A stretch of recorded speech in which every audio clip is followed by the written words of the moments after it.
Howdy, guys. This is Miller. I cannot wait to see you guys when you come back to school or if I get to reach out to you remotely. So I just want to reach out to you and your parents and let you know a few details about the difference between what remote learning and what in-person learning will look like. So I just want to let you know that the chart, it's a side-by-side that we have made that explains the difference between remote and in-campus learning. So the deadline to make the selection for your family and what you think is best for you is this Thursday, August 13th. Parents must make a selection through Skyward Family Access. Students are not able to do this on their Skyward account. Parents are the ones that have to go in, log in through their Skyward Family Access. There's going to be a help video out on the website. There's also help videos that we've put out on our social media avenues to help you with that.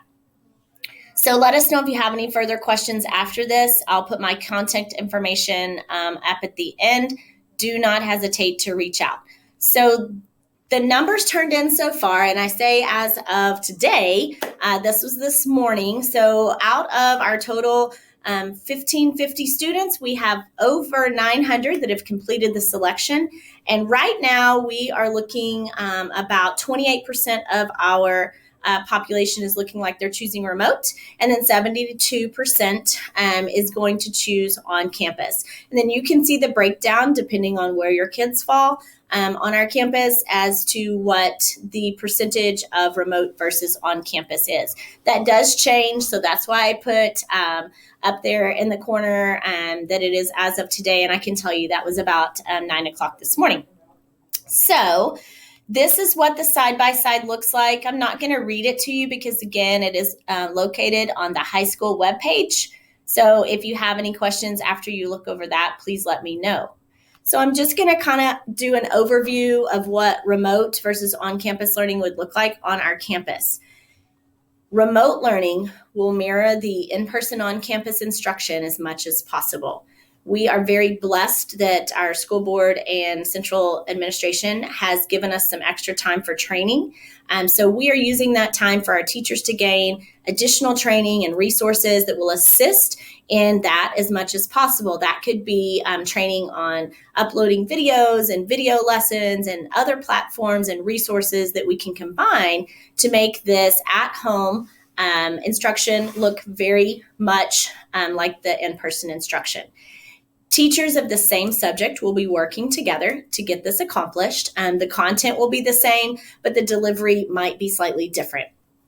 We will use Google Classroom as a platform to learn. The students will use it as a platform to learn, to respond to their teachers, to turn in work, and to possibly check in daily.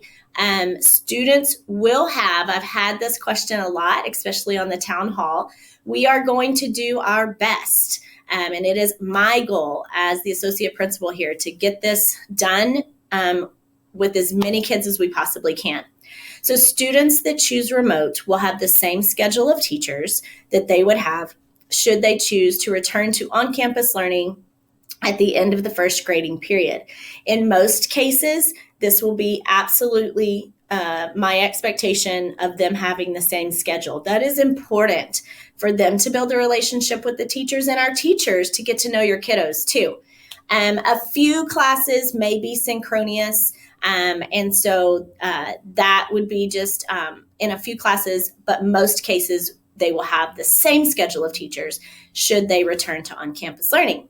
Grading policy, students, parents, listen up. It will follow the district grading policy. So your grades will be input into Skyward. You can also view those on Google Classroom, and they will be calculated into your GPA. That is different than in the spring. Another big difference that I want to be very upfront with you about is if you are a remote learner, you are expected to participate daily by 11:59 p.m. in all of your scheduled classes, all 8. It could be synchronous, where I'm interacting live with my class. It could be asynchronous, where I set a schedule up for at-home learning that works for my family, works for myself, and I'm able to participate daily, whether that means turning in an assignment, uploading a video, responding to my teacher. It could be various different ways to participate.